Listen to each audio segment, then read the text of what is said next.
గలవారి ఎడల నీవు సద్భావము చూపుదువు, మూర్ఖుల ఎడల నీవు వికటముగా నుండువు.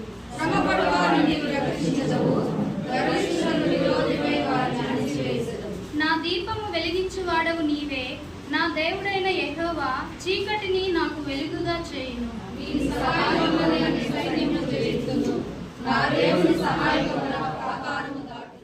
పరిశుద్ధుడా, ప్రేమ గల మా తండ్రి, మీ పరిశుద్ధమైన నామానికి వేలాది స్తుతులు స్తోత్రాలు చెల్లిస్తున్నాం తండ్రి. యేసయ్య నా తండ్రి, ఇదిగో నా తండ్రి, మీ విశ్రాంతి దినమందు ప్రభు యేసయ్య మమ్మల్ని అందరినీ ఈ రీతిగా చేర్చుకునే విధానం బట్టి మీకు స్తోత్రాలు చెల్లిస్తున్నాం ప్రభు. అయ్యా నా తండ్రి, ఇంతసేపు శృతి ఆరాధన ద్వారా మిమ్మల్ని మయంపరిచాం, పాటల ద్వారా మిమ్మల్ని మయంపరిచాం ప్రభు, కీర్తనల ద్వారా మిమ్మల్ని మయంపరిచాం. అయ్యా నా తండ్రి యేసయ్య నా తండ్రి, మీ వాక్యం వినిచిండగా ప్రభు యేసయ్య నా తండ్రి, మాకు ఏ వాక్యం అయితే అవసరమో నా తండ్రి, ఆ వాక్యంతో మీరు మాతో మాట్లాడండి ప్రభు. నా తండ్రి యేసయ్య మాలోని తప్పులు మేము తెలుసుకుని ప్రభు యేసయ్య నా తండ్రి, వాటిని నా తండ్రి విసర్జించి ప్రభు యేసయ్య నా తండ్రి, మీ వాక్యం మా హృదయాల్లో ఫలించేలాగా నా తండ్రి యేసయ్య మా తండ్రి అటువంటి జ్ఞానాన్ని మాకు దయచేయండి ప్రభు యేసయ్య. దేవునికి ఇప్పుడు వచ్చిన అందరికీ తెలియజేస్తున్నాను. మరి ఈ దినాన దేవుని యొక్క సన్నిధానంలో కూడినటువంటి మన అందరి జీవితాల్లో కూడా మనము ఎన్నో రకరకాలైనటువంటి ఇబ్బందులు, పరిస్థితులు మనము చాలా మట్టుకు ఎదుర్కొంటూ ఉంటాం. అయితే విశ్వాస జీవితం అనేటువంటిది ఎటువంటిదంటే అది చాలా ప్రాముఖ్యమైనటువంటి క్రైస్తవుని యొక్క జీవితానికి. విశ్వాసంలో మనం ఎలా ఉండాలంటే వాక్యం చదివిస్తుంది, నిలకడగా ఉండాలని దేవుని యొక్క వాక్యం బోధిస్తూ. విశ్వాసం ఎవరికి ప్రాముఖ్యత అంటే విశ్వాసకి ఒక దేవుని నమ్మిన తర్వాత దేవుని యొక్క మార్గంలో నడవటానికి ఇష్టపడి ఈయనే నిజమైన దేవుడు, లోకరక్షకుడు అని అంగీకరించి తండ్రి యొక్కయు కుమారుని యొక్కయు పరిశుద్ధాత్మ దేవుని యొక్క నామమున బాప్తిస్మము పొందిన తర్వాత మన యొక్క జీవితము నూతనంగా మార్చబడతారు. నూతనంగా మార్చబడినటువంటి ఆ జీవితంలో ప్రతి వేటకు, ప్రతి కుటుంబానికి కూడా విశ్వాసపు యాత్రలో ఏముండాలి అంటే నిలకడైనటువంటిది ఉండాలి. ఆ నిలకడ చాలా చాలా అవసరం మనకు. నిలకడ లేని విశ్వాసముతో కనుక మనం ఉంటే దేవుని యొక్క సన్నిధానంలో మనం ఈ రీతిగా దేవుని స్తుతించడానికి, ఘనపరచడానికి, ఈ విధమైనటువంటి భక్తి కలిగిన జీవితంలో ముందు కొనసాగడానికి అవకాశాలు కోల్పోతూ ఉంటాయి. మరి మనం ఏం చేయాలి, విశ్వాసంలో నిలకడగా ఉండాలి అని మనం ప్రశ్న వేసుకున్నప్పుడు మన జీవితంలో ప్రస్తుత దినాలలో మనము దేవుని చేత రక్షించబడినటువంటి బిడ్డలు, దేవుని యందు విశ్వాసం వచ్చిన బిడ్డలు. అయితే పరిశుద్ధ గ్రంథంలో వాక్యాన్ని మనం చదివితే వాక్య భాగంలో హెబ్రీయులకు రాసిన పత్రిక, అపోస్తలుడైన పౌలు గారు రాసినటువంటి హెబ్రీయులకు రాసిన పత్రికలో 10వ అధ్యాయం 32వ వచనాన్ని ఒకసారి చదువుతాము. అయితే మీరు వెలిగింపబడిన మీదట శ్రమలతో కూడిన గొప్ప పోరాటము సహించిన పూర్వపు దినములు జ్ఞాపకము తెచ్చుకొనుడి. హల్లెలూయా, హల్లెలూయా, హల్లెలూయా. ఇక్కడ పౌలు గారు హెబ్రీ సంఘానికి రాస్తున్నటువంటి మాటలు, ఆదిమ సంఘం, ఆ సంఘమును ఉద్దేశిస్తూ మాట్లాడుతున్నటువంటి మాటలు ఏ విధంగా ఉన్నాయంటే, అయితే మీరు వెలిగింపబడిన మీదట శ్రమలతో కూడిన గొప్ప పోరాటము సహించిన పూర్వపు దినములను మీరు ఏం చేసుకోమంటున్నాడు, జ్ఞాపకమునకు తెచ్చుకొనుడి. పూర్వపు దినములు వెలిగింపబడక మునుపు, వెలిగింపబడిన తర్వాత, ఈ రెండు కూడా మనం గమనిస్తున్నాం. వెలిగింపబడక మునుపు చీకటిలో, పాపములో, శాపములో ఉన్నటువంటి దినాలు చాలా బాగుండేటివి, చాలా ఆనందకరంగా సంతోషంగా ఉండేటువంటివి అని మనం ఆలోచన చేస్తాం. అయితే ఒక్కసారి వెలిగింపబడిన తర్వాత విశ్వాస జీవితంలో, విశ్వాసపు యాత్రలో మనకు ఎదురయ్యేటువంటి ఆ యొక్క స్థితి ఎలా ఉంటుంది అంటే, శ్రమలతో కూడినటువంటి గొప్ప పోరాటము సహించేటువంటి స్థితి మనకు రావాలి. గొప్ప పోరాటం పోరాడాలి. శ్రమలు అనేటువంటివి వస్తాయి, నిందలు వస్తాయి, కష్టాలు వస్తాయి, బాధలు వస్తాయి, అవమానములు వస్తాయి. వీటన్నిటిని కూడా మనం ఏం చేయాలంటే పోరాడాలి. వీటి మీద పోరాడుతూ మనం ముందుకు వెళ్ళాలి. అలా వెళ్ళాలి అంటే మనము సహించినటువంటి పూర్వపు దినములు జ్ఞాపకము తెచ్చుకొనుడి అని ఆదిమ సంఘముతో అపోస్తలుడైన పౌలు గారు మాట్లాడుతున్న మాటలు ఈ రోజున దేవుని యొక్క రక్తము ద్వారా కొనబడి కడగబడినటువంటి ప్రతి సంఘానికి, ప్రతి బిడ్డకు కూడా దేవుడు మాట్లాడే మాట మనం దేనిని జ్ఞాపకం చేసుకోవాలంటే, వెలిగింపబడినటువంటి మీదట శ్రమలతో కూడిన గొప్ప పోరాటము పోరాడిన మన పితరులు, మన పూర్వ దినాలలో ఉన్నటువంటి భక్తులు పరిశుద్ధులు వారు అనుభవించినటువంటి శ్రమలు ఎటువంటివంటే అవి చాలా భయంకరమైన శ్రమలు. చాలా కష్టములు ఎదుర్కొన్నారు, నిందలు పాలయ్యారు, అవమానింపబడ్డారు, కుటుంబముల చేత నిందలు పాలయ్యారు, అవమానించబడ్డారు, లోకము ద్వారా సాతాను ద్వారా ఎన్నో రీతిలుగా అవమానానికి నిందలకు గురైనటువంటి పరిస్థితులు మనం ఆదిమ సంఘంలో గమనిస్తున్నాం. అటువంటి దినాన్ని గురించి ఇక్కడ మాట్లాడుతూ మీరు ఇప్పుడు ఏం చేయాలంటే శ్రమలతో కూడిన గొప్ప పోరాటం సహించిన పూర్వపు దినములు మీరు జ్ఞాపకము తెచ్చుకుని. హల్లెలూయా, హల్లెలూయా. ఎప్పుడు జ్ఞాపకం తెచ్చుకోవాలంటే వెలిగింపబడిన మీదట, అంటే వెలిగించబడిన తరువాత, అంటే పాత జీవితంలో నుండి కొత్త జీవితంలోకి వచ్చిన తర్వాత, అంటే దేవుడిని ఎరుగని స్థితిలో నుండి, చీకటిలో నుండి, పాపములో నుండి ఆశ్చర్యకరమైన తన వెలుగులోనికి వచ్చినప్పుడు ఎదురయ్యేటువంటి శ్రమలు, శోధనలు, కష్టాలు, ఇబ్బందులు ఎన్నో ఎదురవుతాయి. నూతనంగా మందిరానికి వచ్చినప్పుడు, నూతనంగా బాప్తిస్మం పొందుకున్నప్పుడు, రక్షించబడిన తరువాత ఎదురయ్యేటువంటి శ్రమలు, కష్టాలు, అనుభవాలు ఎన్నో ఉన్నాయి. వాటిని అనుభవించేసినటువంటి జీవితాన్ని పూర్వపు దినములను మీరు ఏం చేసుకోమంటున్నాడంటే జ్ఞాపకం తెచ్చుకో. ఒక్కసారి జ్ఞాపకం తెచ్చుకోండి. ఇప్పుడు ఎదురవుతున్నటువంటి ఈ శ్రమ, ఈ కష్టము, ఈ బాధ, ఈ నింద, ఈ అవమానములు ఒకప్పుడు ఎప్పుడో మీరు అనుభవించేశారు. అయితే వాటిని జ్ఞాపకం తెచ్చుకుంటే, వాటిని కనుక మీరు జ్ఞాపకం తెచ్చుకుంటే, మన మిత్రులు, మన పరిశుద్ధులు, భక్తులు ఎన్ని శ్రమలు అనుభవించారు, హతశాస్త్రులుగా మార్చబడ్డారు, రకరకాలైనటువంటి నిందలతో నిందించబడినటువంటి వారు, దేవుని కొరకు నిలబడినటువంటి బిడ్డలు, వారిని కనుక మనం మాదిరికరంగా తీసుకుంటే మనకున్నటువంటి ఈ శ్రమ, ఈ బాధ, కష్టము, నిందలు, అవమానాలు ఒకప్పుడు మన పితరులు అనుభవించారు. మనము కూడా వాటిని ఏం చేసి ఉన్న వాళ్ళము, అనుభవించి వచ్చిన వాళ్ళమే. నూతనముగా దేవుని ఎరిగిన తర్వాత శ్రమలు వస్తాయి. ఎవరైనా మనము దేవుని నమ్ముకుంటున్నామంటే వారికి దేవుడు ఏదో మేలు చేస్తాడని వారు వెళ్ళిపోయారు.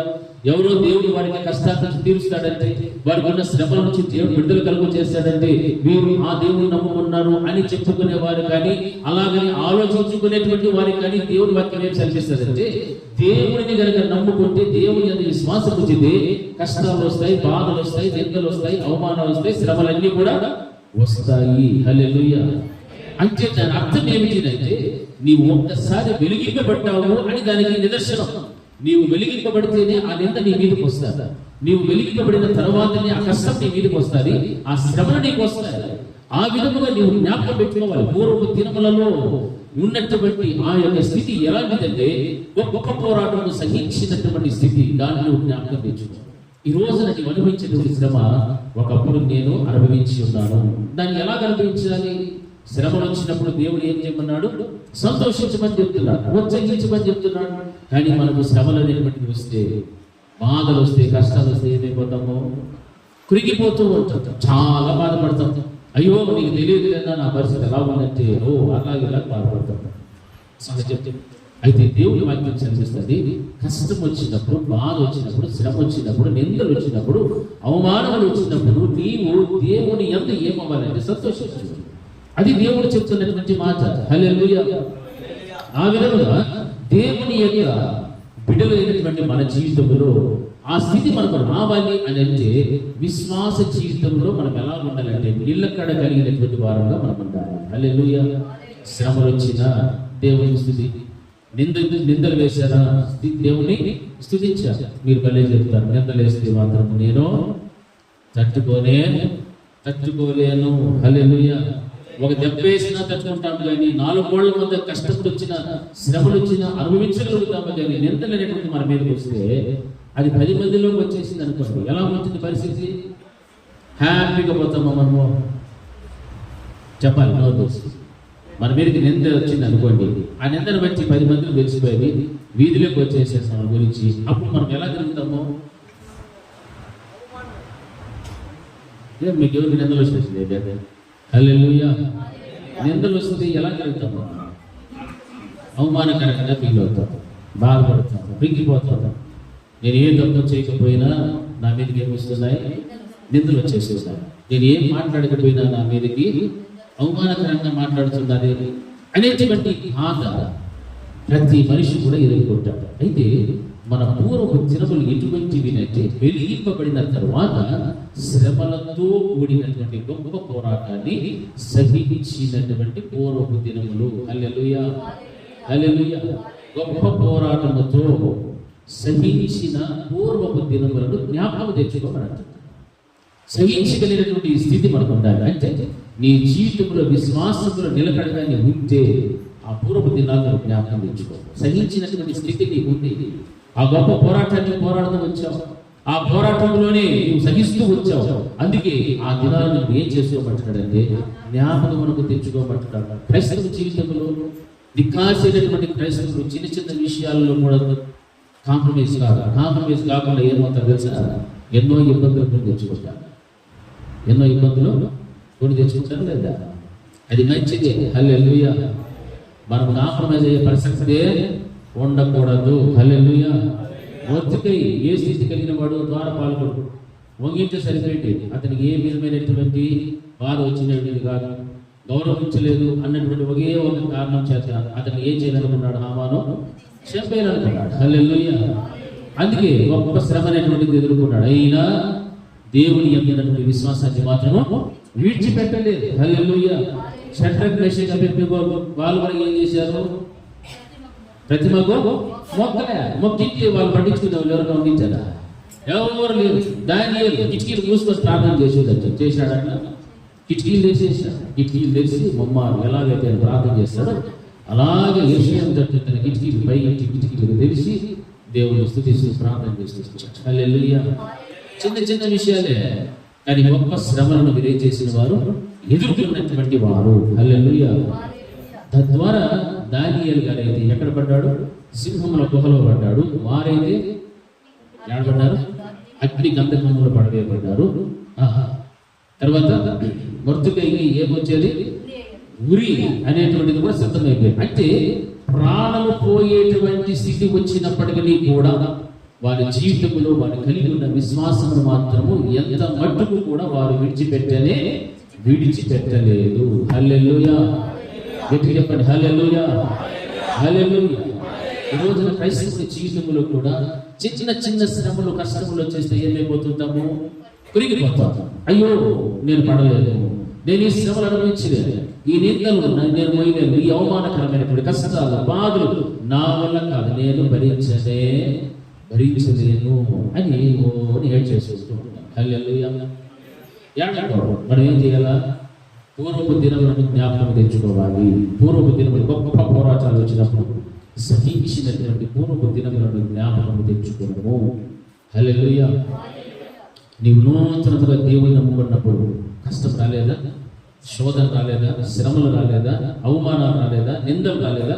ఎంతమంది నిన్ను దూషించారు, ఎంతమంది నిన్ను అవమానకరంగా మాట్లాడారు. ఓ మీరు ఫలానా మతాంతరం లేదు, మీరు ఫలానా దేవుని నమ్ముకున్నారు అని ఎంతో మంది ఎన్నో రీతిలుగా మనల్ని ఏం చేసిన వారు?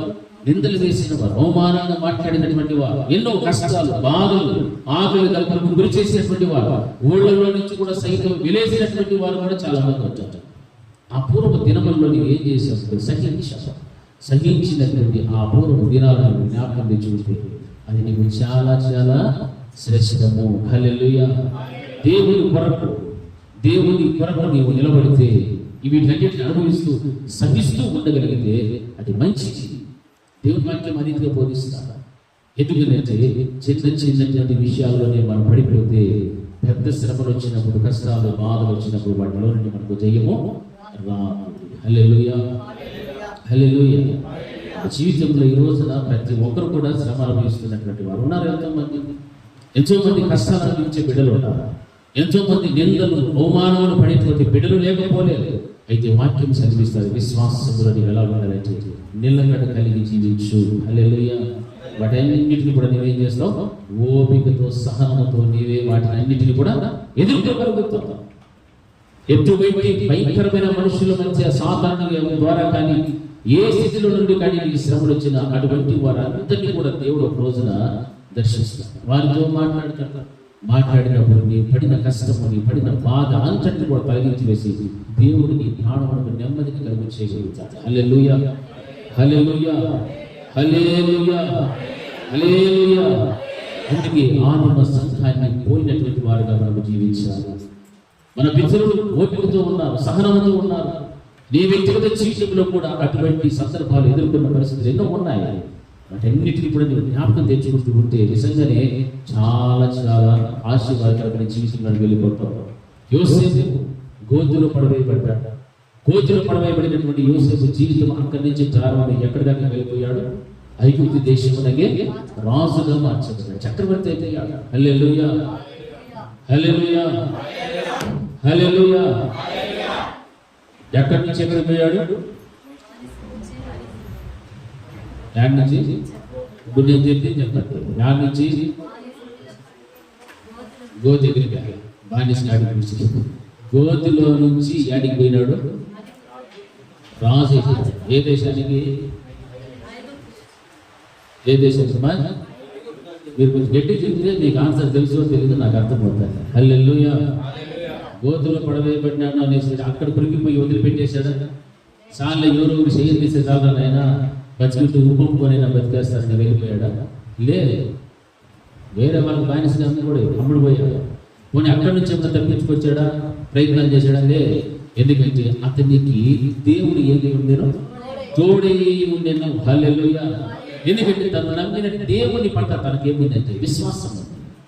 ఆ విశ్వాసం బట్టి ఎంత స్థితిలోనికి వెళ్ళిపోయినా ఆ స్థితిలో నుండి దేవుడు తను ఏం చేస్తూ వచ్చాడంటే పైకి లేవనెత్తుతూ ఒక మంచి దీవెనకరమైన స్థితిలోనికి దేవుడు తీసుకుని వచ్చాడు. హల్లెలూయా. వీళ్ళందరినీ మనం మాదిరిగా పెట్టుకోవాలి. మన కష్టాలు, మన శ్రమలు, మన బాధలనే చూస్తే అవే మనకు కనిపిస్తాయి, అవే మనకు పెద్దగా కనిపిస్తాయి.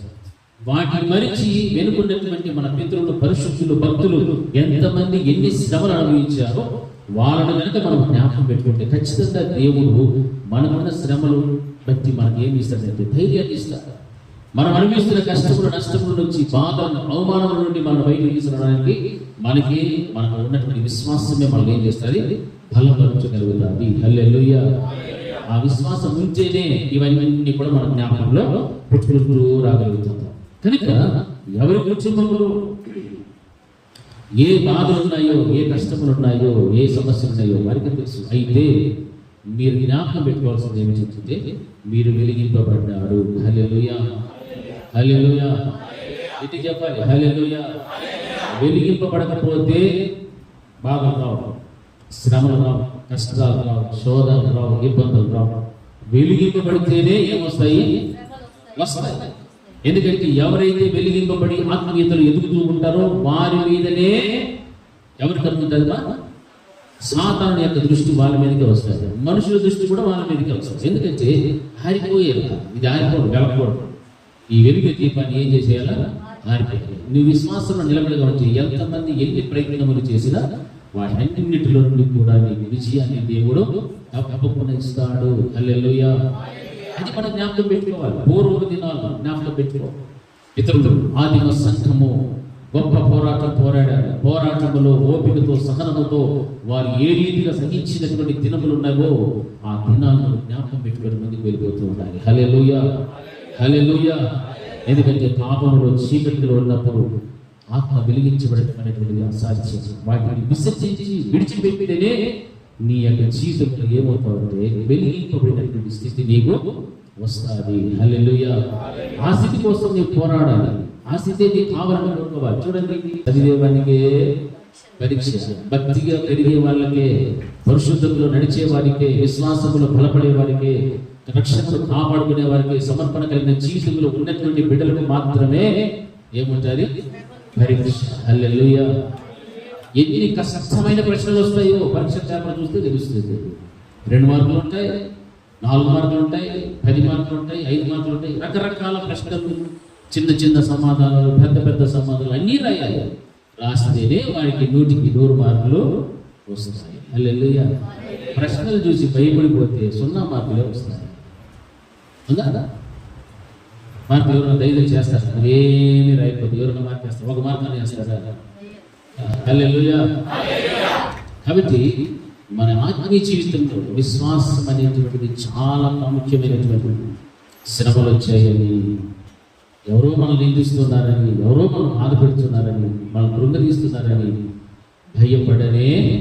భయపడకూడదు. శ్రమ వచ్చేసా ఏం చేయమన్నాడు దేవుడు? సంతోషించు. పౌలు శిలలు తీసుకుని చెరసాలలో వేసేసారు. చెరసాల లోపలికి వేయడం అయితే చాలా కరుడు కట్టినటువంటి ఖైదీలను, గూండాలను, రౌడీలు తీసుకుపోయి 4-5 గేట్లు దాటించి లోపల అక్కడెక్కడో బంధించేస్తారు. వీళ్ళందరినీ ఘోరాలు చేసినారా? పౌలు శిలువ ఏమైనా చేశారమ్మా? చేయలే. కానీ వీళ్ళు తీసుకుపోయి అక్కడ వేసేసారు. ఈ కొంతమంది భక్తులు ఏం చేశారు? బాగా చెత్త కొట్టేశారు, బాగా భయంకరంగా కొట్టి వాళ్ళు కూడా ఎక్కడ వేసారు? చెరసాలలో వేసేసారు. ఏమైతే వాళ్ళు దేవుడి కోసం దేవుడి వాక్యాన్ని ప్రకటించారంటే, దేవుడి నామాన్ని ఘనపరుస్తూ ఉన్నారు, అనేక మంది ప్రజలకు స్వార్థను ప్రకటిస్తున్నారు. ఈ కారణాన్ని బట్టి వాళ్ళని తీసుకుని చెరసాలలో వేశారు.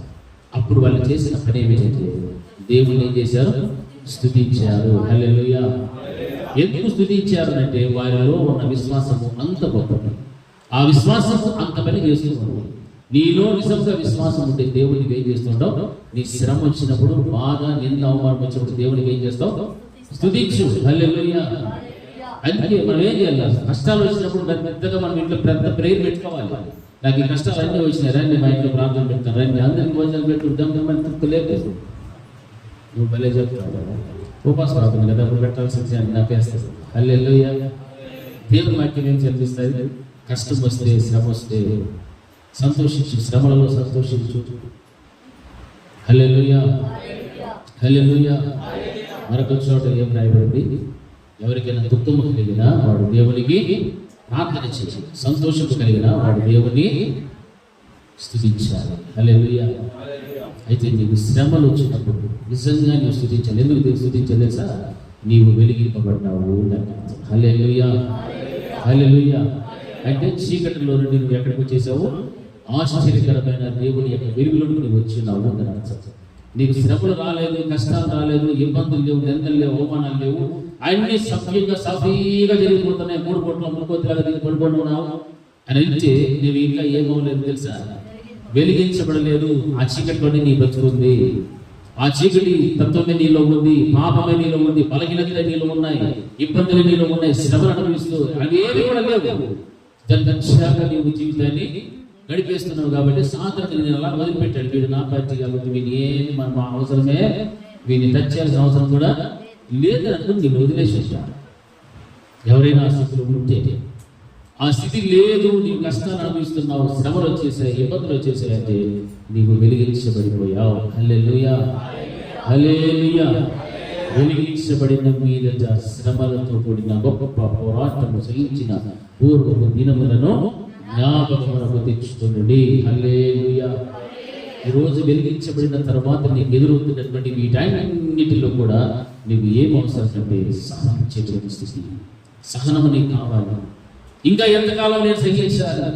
ఈ బాధలు, ఈ అవమానాలు, ఈ కష్టములు, ఆకలి ఎన్ని రోజులు నేను సహించాలి?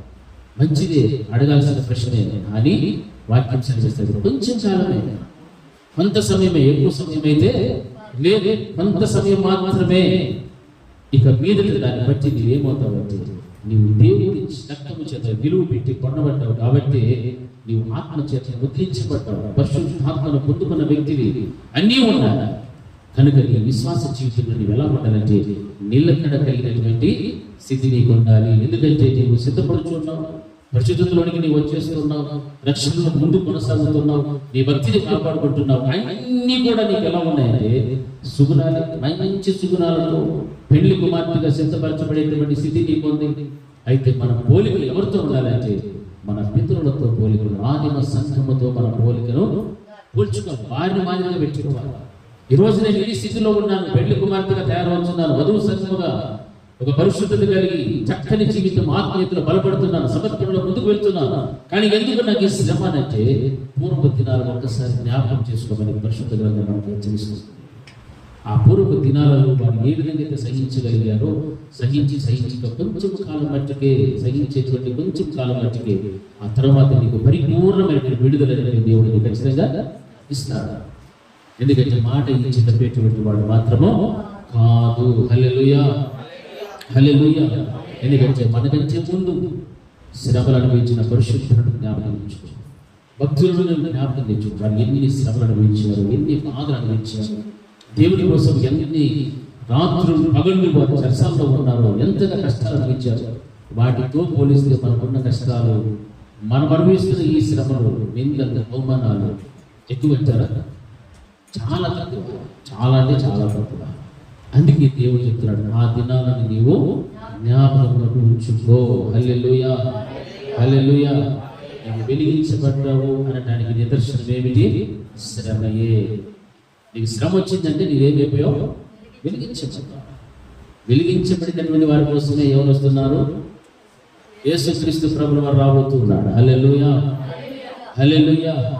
మనం వెలిగించబడి ఉండాలా లేకపోతే చీకటిలోనే ఉండాలా? వెలిగించబడి ఉండాలంటే నీవేం కోరుకోవాలా? అంతే. నాకు శ్రమ వద్దు అంటే చీకటిని కోరుకుంటున్నాను. నాకు నిందలు, అవమానములు, కష్టములు నాకు వద్దు అంటే నువ్వు చీకటిని కోరుకుంటున్నావు.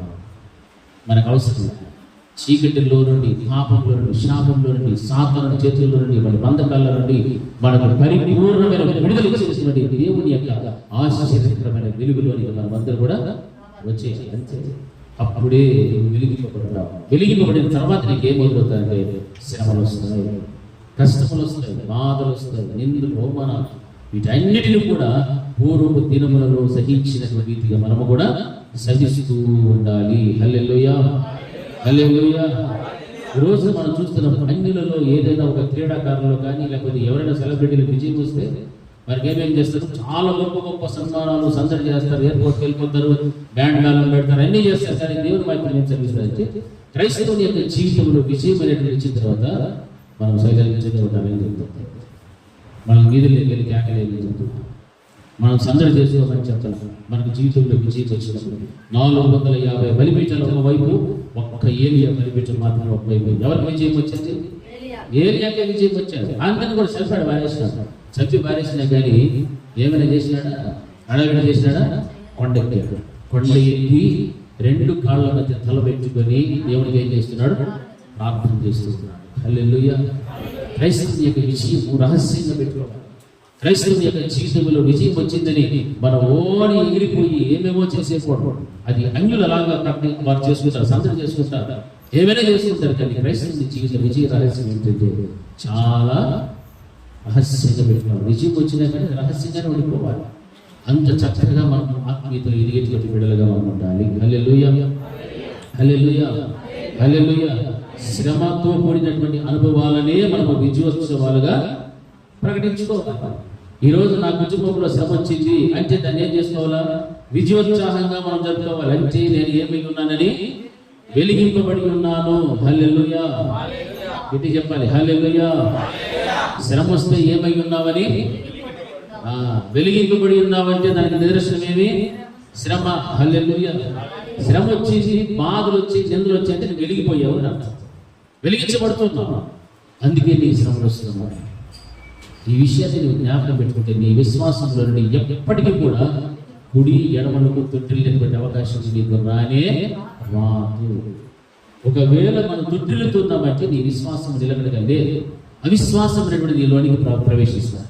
ఆ అవిశ్వాసం వలన కృంగిపోయేటువంటి స్థితి నీకు ఎదురవుతుంది. హల్లెలూయా. అలాగే ఎదురు కాకూడదు, కృంగిపోకూడదు. క్రైస్తవుడు ఎట్టి పరిస్థితుల్లో కూడా కృంగిపోకూడదు. శ్రమ వచ్చిన దేవుని స్తుతించు, ఆరాధించు. ఆ స్థితిని, నీ గతిని అంతటిని కూడా ఆ పాటే, ఆ ప్రార్థనే, ఆ స్తుతే మారుస్తుంది. హల్లెలూయా. పౌలు శిలువ జీవితంలో చెరసాలలో వేయబడినప్పుడు కూడా వారు దేవునికి స్తుతిస్తూ ప్రార్థన చేస్తూ వచ్చినప్పుడు చెరసాల పునాదులు సైతం ఏమైపోయారు? హల్లెలూయా. అంత గొప్ప శక్తి మన దేవునికి ఉంది. అటువంటిప్పుడు క్రైస్తవుడికి ఉండాల్సిన విశ్వాసంలో నిలకడ లేకపోతే కృంగిపోతాం, భయపడిపోతాం. అయ్యో నా బ్రతికితేనేమో, నా జీవితం వెళ్తేనేమో ఇక్కడ ముగిసిపోయిందని అనుకుంటాం. లే, మీరు శ్రమలు ప్రారంభమయ్యాయి, వెలిగించబడ్డం అయిపోయావు. హల్లెలూయా. చీకటికి నువ్వు ఏమయ్యావు? దూరస్తుడైపోయావు. చీకటిలో నువ్వు బయటికి వచ్చావు. ఆశ్చర్యకరమైన దేవుని వెలుగులో నీవు నడవడం ప్రారంభించావు. హల్లెలూయా. ఆర్థిక ఇబ్బందులు వస్తాయి, కష్టాలు వస్తాయి, రోగాలు వస్తాయి, ఏమైనా కూడా వస్తాయి. వాటన్నిటిలో బట్టి నీవు కలిగిన ఉన్న నిదర్శనం ఏంటంటే నీవు వెలిగించబడినటువంటి ఒక బలమైన విశ్వాసవి. హల్లెలూయా, హల్లెలూయా, హల్లెలూయా. ఎందుకంటే వాక్యం సెలవిస్తాను చూడండి. ఒక విధముగా చూచితే మీరు నిందలను, బాధలను అనుభవించుట చేత 10 మందిలో ఆరడబడుతుంది. మరి ఒక విధముగా చూచితే వాటిని అనుభవించిన వారితో పాలైనటువంటి స్థితి, పాలివారైతుంది. హల్లెలూయా. హల్లెలూయా. ఒక విధంగా చూస్తే మీరు నిందలను బాధలను ఏం చేసినవారంటే అనుభవించిన వారు. ఆ అనుభవించడం చేత 10 మందిలో మీరు ఏమైపోయారంటే ఆరడి పడిపోయినటువంటి పరిస్థితి. నీకున్న స్థితిని అంతటిని బట్టి 10 మందికి తెలిసిపోతారు. ఓ ఫలానా వారిలాగా, ఫలానా వారి కుటుంబం ఇలాగా, ఇది ఏమో చెప్తూ ఉంటారు. కానీ వాక్యం చదివిస్తుంది మీరు ఏమైందంటే ఒక విధంగా చూస్తే మీరు నిందలను బాధలను అనుభవించడం చేత 10 మందిలో ఆరడి పడుతుంది. మరి ఒక విధంగా చూచితే వాటిని అనుభవించిన వారితో పాలివారైతుంది. హల్లెలూయా. దేవుడు ఎంత గొప్ప స్థితిని ఇస్తున్నాడు చూడండి. ఒక విధంగా చూస్తే మీరు ఆరడి పడ్డారు అంటే వీధిలోకి వచ్చేసారు. మీ మాటలు, మీ కుటుంబ రహస్యాలు, మీకున్న కష్టాలు, బాధలు, సమస్యలు అన్నిటిని బట్టి చూస్తే మీరు ఇంట్లో ఉండాల్సినటువంటి విషయాలన్నీ కూడా 10 మందిలోకి వచ్చి ఆరడి పడిపోయారు. ఆరడి పడిపోయినప్పటికీ కూడా మరొక విధంగా చూస్తే ఇంతకు మునుపు అనుభవించినటువంటి వారు అంటే ఇంతకు మునుపు శ్రమను అనుభవించిన వారితో మీరు ఏమై ఉన్నారని పాలివారైతుంది. ఎంతో గొప్ప భాగ్యాన్ని దేవుడు ఇస్తున్నాడు చూడండి. ఇంతకు మునుపు శ్రమను అనుభవించిన వారు ఎవరు? పరిశుద్ధులు, భక్తులు, దేవునికి ఇష్టంగా బ్రతికినటువంటి వారు, దేవుడు వారికి తోడైనటువంటి వారు అనుభవించిన శ్రమలు, కష్టములు ఎవరైతే అనుభవించారో వారితో పాటు మనం ఏమైపోయి ఉన్నామని పాలివారైతే. అంటే వారు మనము ఇద్దరు కూడా ఒక్కటే. హల్లెలూయా, హల్లెలూయా, గట్టిగా హల్లెలూయా. మనకున్న ఈ బాధలు, కష్టాలు అనేసి మనం ఆరడి పడిపోయాము అని మనం కృంగిపోకుండా ఆరడి పడ్డామనే బాధను అనిపించకుండా కష్టం పడకుండా ఉండాలి. అయితే రెండో విధంగా చూస్తే మనం ఎవరితో పాలిస్తున్నాడంటే మన ముందు శ్రమలను, బాధలను అనుభవించినటువంటి వారితో మీరు ఏమై ఉన్నారని పాలివారైతుంది. హల్లెలూయా. దేవుని కొరకు మనం ఇన్ని శ్రమలు, బాధలు అనుభవిస్తే మన పితరులతో పాటు మనము కూడా పాలివారయ్యేటువంటి పరిస్థితి దేవుడు మనకు ఇచ్చేసాడు. దానికి మించిన భాగ్యం ఏదైనా ఉందా? మన పూర్వం అనుభవించిన పరిశుద్ధులు, వారు అనుభవించిన శ్రమలు, కష్టాలు వీరందరికీ దేవుడు ఏమిస్తాడు? ఇస్తాడు కూడా. పరలోక రాజ్యం ఖచ్చితంగా ఇస్తాడు. ఎందుకంటే దేవుని కొరకు వారు శ్రమ అనుభవించారు, నిందల పాలయ్యారు, అవమానించబడ్డారు, కష్టాలు పడ్డారు, చెరసాలలో వేయబడ్డారు, సింహముల గుహలో వేయబడ్డారు, అగ్ని గంధకములో వేయబడ్డారు, హతసాక్షులుగా మార్చబడిపోయారు. వీరందరికీ కూడా రిజర్వేషన్ ఎప్పుడో అయిపోయింది. హల్లెలూయా, హల్లెలూయా. ఈ రోజున నీవు అనుభవిస్తే నిన్ను కూడా దేవుడు వారితో పాటు ఏం చేస్తానంటున్నాడు? పాలివారైతుంది. ఒక విధముగా చూస్తే కనుక మిమ్మల్ని గురించి ఏమంటున్నాడు అని అంటే 35వ వచనంలో ఒక మాట రాయబడుతుంది చూడండి. కాబట్టి మీ ధైర్యమును విడిచిపెట్టకుడి, దానికి ప్రతిఫలముగా గొప్ప బహుమానము కలుగును. హల్లెలూయా. లేకపోతే లేదు. మన ధైర్యమును ఏం చేయమంటున్నాడంటే విడిచిపెట్టకూడదు. కృంగిపోతే మనకేముండదు? బహుమానం అనేటువంటిది లేదు. శ్రమ వచ్చింది, కృంగిపోకూడదు. అవమానాలు వచ్చి కృంగిపోకూడదు. వాక్యం స్పష్టంగా మాట్లాడుతుంది చూడండి. మీ ధైర్యమును విడిచిపెట్టకుడి, దానికి ప్రతిఫలముగా గొప్ప బహుమానము మీకు కలుగును. హల్లెలూయా. ఈ రోజు శ్రమలలో నుండి మనము దాని ఓపికతో, సహనముతో ఎదుర్కొంటూ వస్తే ధైర్యమును విడిచిపెట్టకుండా ఉన్నంత కాలము మనకు తర్వాత మనం దేవుడు ఏమి ఇస్తానంటున్నాడంటే మీకు గొప్ప బహుమానాన్ని ఇస్తాను అంటున్నాడు. హల్లెలూయా, హల్లెలూయా. ఆ బహుమానం ఎంతమందికి కావాలి? కావాలనుకున్న వాళ్ళు దేని జ్ఞాపకం తెచ్చుకోవాలి? పూర్వపు దినములను జ్ఞాపకం తెచ్చుకోవాలి. పూర్వపు దినాలను జ్ఞాపకం తెచ్చుకో.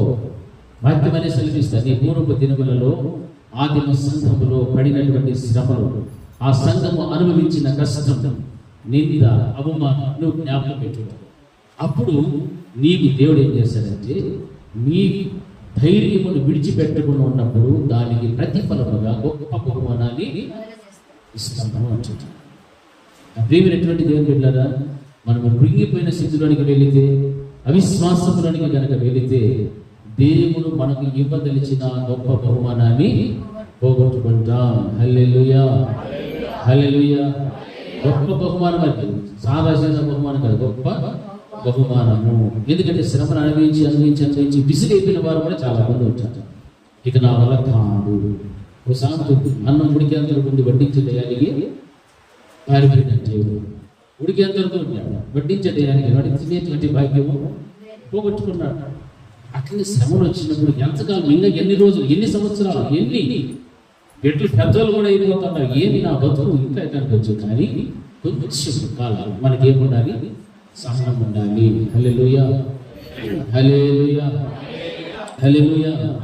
మనం దేన్ని విడిచిపెట్టకూడదు అంటే ధైర్యమును విడిచిపెట్టకూడదు, విశ్వాసములో నిలకడగా ఉండాలి. రెండవది ధైర్యాన్ని విడిచిపెట్టకూడదు. దానికి గొప్ప ప్రతిఫలముగా గొప్ప బహుమానం అనేటువంటిది దేవుడు మనకు ఇస్తాడు. అందుకే 36వ వచనం ఏమనంటే, మీరు దేవుని చిత్తమును నెరవేర్చిన వారై వాగ్దానము పొంద నిమిత్తము మీకు ఓరిమి అవసరమై ఉన్నది. ఓపిక చాలా అవసరం. 36వ వచనం ఏమనగా, మీరు దేవుని చిత్తమును నెరవేర్చిన వారై వాగ్దానము పొంద నిమిత్తము మీకు అవసరం. ఏం అవసరము? అదే మనకు కావాల్సింది. అది లేదు. హల్లెలూయా. శ్రమ వచ్చినట్టు నా వల్ల కాదు, పక్కకు కష్టం వచ్చింది పోవకండి, నింద వచ్చింది నా వల్ల నేదెందుకు 10 మందిలో నింద పాలైన అంటే నేను దాన్ని భరించలేదు. కానీ వాక్యం సంధిస్తుంది ఏం చెప్తుంది, దేవుని చిత్తమును నెరవేర్చిన వారై వాగ్దానము పొంది నిమిత్తము మీకు ఓరిమి. ఆ ఓపిక ఎందుకంటే దేవుడు ఇచ్చే వాగ్దానము పొందుకోవడం కోసం మీకు ఓరిమి అవసరం వచ్చింది. ఆ ఓరిమి మీకు ఉంటే దేవుని యొక్క వాగ్దానం నీ జీవితంలో ఖచ్చితంగా నెరవేర్చబడతాడు. ఆ వాగ్దానం కూడా నీకు ఓరిమి అవసరమై ఉన్నటువంటి ఆ ఓరిమిని పోగొట్టుకుంటే దేవుడిచ్చే గొప్ప బహుమానాన్నైనా, ఆయన ఇచ్చే వాగ్దానాన్నైనా ఏమైపోతాయి, పోగొట్టేసుకుంటాం. హల్లెలూయా. శ్రమలు అనుభవించి చివరి దశలోకి వచ్చిన తర్వాత ఆ ఓరిమి కనుక లేకపోతే దేవుని యొక్క వాగ్దానము మనం సంపాదించాలి. కనుక ఆ రీతిగా దేవుని యొక్క విషయంలో మనం ఎలా ఉండాలి, విశ్వాసంలో ఫలము కలిగినటువంటి బిడ్డలుగా మనము జీవించాలి. హల్లెలూయా. ఎందుకంటే మనకు ఉన్నటువంటి ఏమున్నాయి, భక్తి ఉంది, భయం ఉంది, విశ్వాసం ఉంది, సమర్పణ ఉంది, పరిశుద్ధత ఉంది, రక్షణ ఉంది, అన్నీ ఉన్నాయి. కానీ ఏమి లేదు, ఓపిక లేదు. శ్రమ అనుభవించే ఓపిక లేదు. ఓరిమి దాన్ని గురించి ఏమన్నాడంటే అవసరమై ఉన్నది. హల్లెలూయా. దేవుని యొక్క వాగ్దానం పొందుకోవాలంటే ఓరిమి కావాలి. పైన ఉన్నటువంటి మాటలు మనం గమనిస్తే, ధైర్యమును విడిచిపెట్టుకున్నామంటే గొప్ప బహుమానం మేము కలుగుతుంది అని చెప్పారు. గొప్ప బహుమానము కావాలి. ఆ తర్వాత దేవుని యొక్క వాగ్దానము కూడా నువ్వు సంపాదించుకోవాలి. ఆ తర్వాత విశ్వాసంలో నువ్వు నిలకడగా ఉండాలి. ఇవన్నీ కూడా నీ జీవితంలో జరగాలి అంటే పూర్వపు దినములను నీవు ఎప్పటికీ కూడా మర్చిపోకూడదు. ఆదిమ సంఘములో పరిశుద్ధులు భక్తులు అనుభవించిన శ్రమలను నువ్వు జ్ఞాపకం పెట్టుకో. ఆ శ్రమానుభవములే నీ జీవితంలో ఎలా ఉండాలంటే విజయోత్సవులుగా మార్చబడిపోవాలి. అప్పుడే నీవు ఒక పెద్ద గుడికి పెట్టుకొని అందరితో కలిసి సంతోషించు. నీవు వెలిగింపబడ్డావు ఒక నిదర్శనం, నీ కలిగిన శ్రమే ఒక నిదర్శనం అని నువ్వు ఎప్పుడైతే జ్ఞాపకం పెట్టుకుంటావో ఆ పూర్వ దినాలలో ఆదిమ సంఘములో ఉన్నటువంటి ఆ సహనము, ఆ ఓరిమి అన్ని కూడా నీ జీవితంలోనికి వస్తాయి. హల్లెలూయా, హల్లెలూయా, హల్లెలూయా. నీ శ్రమల జీవితంలో నీకు ఏది అవసరమో ఓరిమి, ఓపిక అవసరమై ఉన్నది.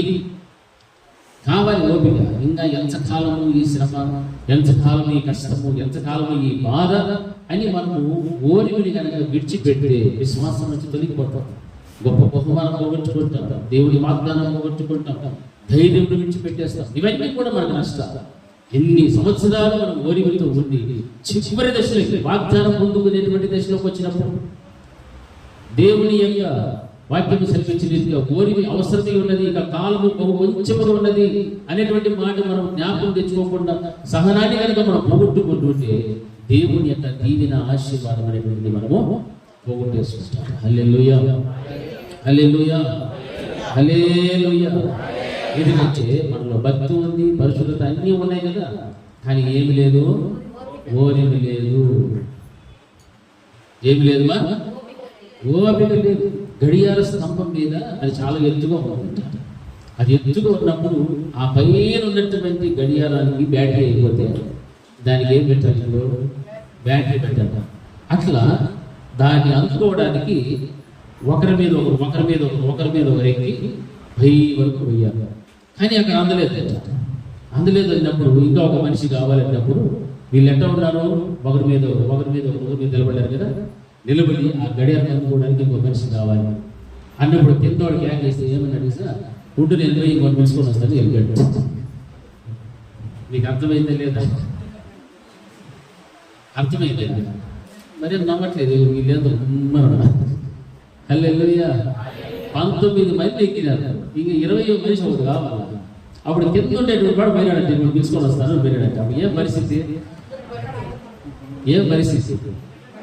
అట్లా ఉంటాయి. ఓపిక లేకపోతే ఉన్న భక్తి, భయము, పరిశుద్ధత, రక్షణ, సమర్పణ అన్ని ఆయన ఎగిరి ఆడవాళ్ళు పోయినావు. ఇంక జస్ట్ ఇంకొకటి ఆ ఓపిక అనేది ఉంటే ఆడ ఏం చేయాలో ఆ పని చేపిస్తాం. గడియారం చక్కగా తిరిగి హల్లెలూయా. అట్లనే మన జీవితంలో కూడా అన్నీ ఉంటాయి, అన్ని సుగుణాలే, ఏ ఒక్క చక్రమనం ఉండదు. కానీ ఓపిక మాత్రము లేదంటే ఉన్నవన్నీ కూడా ఇవన్నీ కూడా మనం చాలా జాగ్రత్తగా జ్ఞాపకం పెట్టుకోవాలి. హల్లెలూయా. అప్పుడే మన యొక్క శ్రమలను, అనుభవాలను విజయోత్సవాలుగా మనం అందించుకోవచ్చు. అప్పుడే దేవుని యొక్క వాగ్దానాన్ని మనము పొందుకుంటాము, దేవుని యొక్క గొప్ప బహుమానాన్ని కూడా పొందుకుంటాము. హల్లెలూయా, హల్లెలూయా, హల్లెలూయా. కష్టపడి బహుమతి పొందే కాలానికి వెళ్ళిపోతామంటే పక్కకు వెళ్తాం. విశ్వాసంలో కూడా ఏమంటే ఓపిక లేక సహనాన్ని కోల్పోయి పూర్వ దినాల్లో ఉన్న భక్తులను జ్ఞాపకం తెచ్చుకోక వారిని మాదిరికరంగా పెట్టుకోలేక పోయి, ఎందుకంటే నీ పరిధిలో నీ అంతటి నీవే నువ్వు ఆలోచన చేసుకుంటావు. అందుకే వారిని జ్ఞాపకం తెచ్చుకోమని పరిశుద్ధ గ్రంథంలో మనకు బోధిస్తుంది. హల్లెలూయా. అందుకే ఫిలదెల్ఫియా సంఘానికి, సంఘ కాపురికి కూడా రాస్తూ ఒక మాట చెప్పాడంటే, నీవు నా ఓర్పు విషయమైన వాక్యమును నీవు గైకొంటివి. ఓర్పు విషయమైన వాక్యాన్ని నీవు గైకొన్నావు.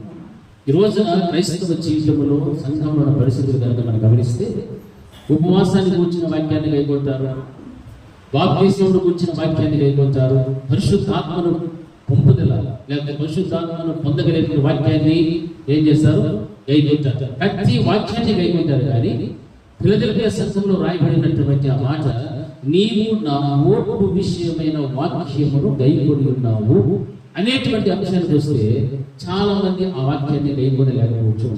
కారణం ఏంటంటే వారికి అవసరమై ఉన్న ఆ ఓర్మిని కలిగి జీవించనందున బట్టి. హల్లెలూయా. ఓర్మిక అనేటువంటి చాలా అవసరం. ఆ ఓపిక అనేటువంటి ఉంటేనే సంఘములో నీవు ఉన్నటువంటి విశ్వాస జీవితంలో ఆ విశ్వాసమును స్థిరంగా నిలకడగా ఉండేటువంటి ఆ స్థితిని ఎప్పటికీ కూడా పోగొట్టుకోకుండా ధైర్యము కలిగి దాన్ని విడిచిపెట్టకుండా దేవుడు ఇచ్చేటువంటి ఆ గొప్ప బహుమానాన్ని నీవు పొందుకుంటావు. అంతేకాదు కానీ దేవుడు ఇచ్చేటువంటి వాగ్దానాన్ని కూడా నీవు పొందుకుంటావని వాక్యము ద్వారా దేవుడు తెలియజేస్తున్నాడు. హల్లెలూయా, హల్లెలూయా. మరి అందును బట్టి మనం గమనించాల్సిన విషయం ఏంటి, అన్ని వాక్యాలు మనం వింటున్నాం, గమనిస్తూ ఉన్నాం, వాటిని గైకొంటూ ఉన్నాం. కానీ ఆ యొక్క మాట చెప్పినటువంటి మాట చూడండి, నీవు నా ఓర్పు విషయమైన వాక్యమును ఏం చేస్తున్నావంటే గైకొంటూ ఉన్నావు. హల్లెలూయా, హల్లెలూయా. మరి ఆ రీతిగా మనం ఓర్పు విషయంలో సంబంధించి ఆ విషయమైన వాక్యాన్ని ఏం చేసే వ్యక్తిగా ఉండాలి, గైకొనేటువంటి వ్యక్తిగా ఉండాలి. అప్పుడే నీకు దేవుడు ఇచ్చేటువంటి ఆ వాగ్దానం నీవు పొందుకుంటావు. మొదటిది మనం చూస్తే శ్రమ వచ్చినప్పుడు, కష్టం, బాధ ఏ వచ్చినప్పటికీ కూడా మనం ఎలా ఉండాలా, పూర్వ దినాలు జ్ఞాపకం పెట్టుకుంటాం, సహనముతో కనిపించుకోవడం, దేవుడిని ఏం చేస్తున్నారు ఆ సమయంలో స్తుతిస్తూనే ఉండాలి. హల్లెలూయా. నీకు శ్రమ వచ్చిందా, దేవుని ఇంకా గట్టిగా పెట్టుకో, దేవుని స్తుతించు, ఆరాధించు, జనపరచు. రెండవది మనం గమనిస్తే ధైర్యాన్ని కొంచెం కూడా విడిచిపెట్టడం, కొంచెం కాలం మనకి ఏం ఉండాలా, సహనం ఉండాలి. ఆ తర్వాత మనం చూస్తే అవన్నీ నీవు కలిగి ఉంటే దేవుని రాజ్యం నీదే, దేవుని బలము నీదే, దేవుని ఇచ్చే బహుమానం కూడా నీకే. హల్లెలూయా, హల్లెలూయా. దేవుడు ఆ కృపను మనందరికీ అనుగ్రహించాక ప్రార్థన చేసుకుంటాం. మహోన్నతుడైన మా తండ్రి, మీ ఔన్నత్యమైన ప్రేమను బట్టి మీకు స్తోత్రములు. మీ వాక్యము ద్వారా నాతో మా అందరితో కూడా మీరు మాట్లాడారు ప్రభా. ఈ రోజు విశ్వాస జీవితంలో నిలకడగా ఉండాలని, ధైర్యంగా విడిచిపెట్టుకున్నాం ప్రభా. శ్రమలు వచ్చినప్పుడు మిమ్మల్ని స్తుతిస్తూ మహిమపరుస్తూ ఉండేటువంటి స్థితిని కలిగి ఉండాలని మీరు మాతో మాట్లాడారు. మాకు ఓపిక, సహనం, ఓరిక ఎంతైనా అవసరమని నేను చెప్తున్నాను. మీరు ఇచ్చేటువంటి గొప్ప బహుమానాన్ని పొందుకోవడానికి దేవా మేము ఇవన్నీ కూడా కలిగి ఉండడానికి మీరు సహాయం చేయగలి ప్రార్థిస్తున్నాను. ఈ వాగ్దానాన్ని పొందుకోవడానికి ప్రభా ఈ యొక్క సహనం మా గురువు దినమును జ్ఞాపకం చేసుకుని జీవించమని చెప్తున్నాను.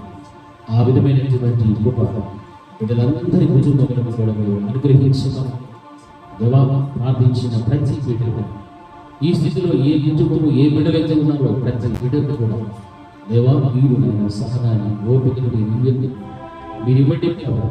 ఇక కొంచెం కాలమే అనే బిడ్డలు తెలుసుకుని గ్రహించి దేవ వాటిలో ప్రభా విజయములు సాధించేటువంటి విధముగా దీవించబడినట్టుగా ఆశీర్వదించబడినట్టుగా మీ రాజ్యము, మీ బలము, మీ బహుమానము, మీ యొక్క వాగ్దానమును పొందుకునేటువంటి స్థితిని వీటందరికీ కూడా మీరు అనుగ్రహించారు. యేసు నామములో ప్రార్థించి వేడుకుంటున్నాము తండ్రి. ఆమేన్. నా ప్రాణమా యెహోవాను స్తుతించు, నా అంతరంగమున సమస్తమైన పరిశుద్ధ నామమును స్తుతించు. నా ప్రాణమా యెహోవాను స్తుతించు, ఆయన చేసిన ఉపకారములలో దేనిని మరువకు. మన చచేత దేవుని ప్రేమ, కుమారుడైన యేసుక్రీస్తు యొక్క కృప, పరిశుద్ధాత్మని యొక్క అన్యోన్య సహవాసం ఇప్పుడు ఎల్లప్పుడూ నిత్యం నిరంతరం సదాకాలం ఆయన కృప సమాధానం మనకు మన కుటుంబములను తోడి నడిపించుగాక. ఆమేన్. అందరికీ వందనాలు.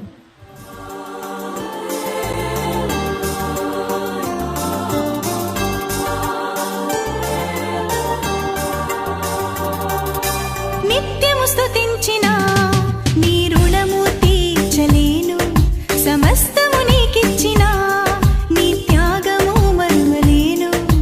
నిత్యము స్తుతించిన నీ రుణము తీర్చలేను, సమస్తము నీకిచ్చిన నీ త్యాగము మరువలేను. రాజా రాజా రాజా రాజాది రాజవు నీవు, దేవా దేవా దేవా దేవాది దేవుడవు. రాజా రాజా రాజా రాజాది రాజవు నీవు, దేవా దేవా దేవా దేవాది దేవుడవు. నిత్యము స్తుతించిన నీ రుణము తీర్చలేను, సమస్తము నీకిచ్చిన నీ త్యాగము మరువలేను.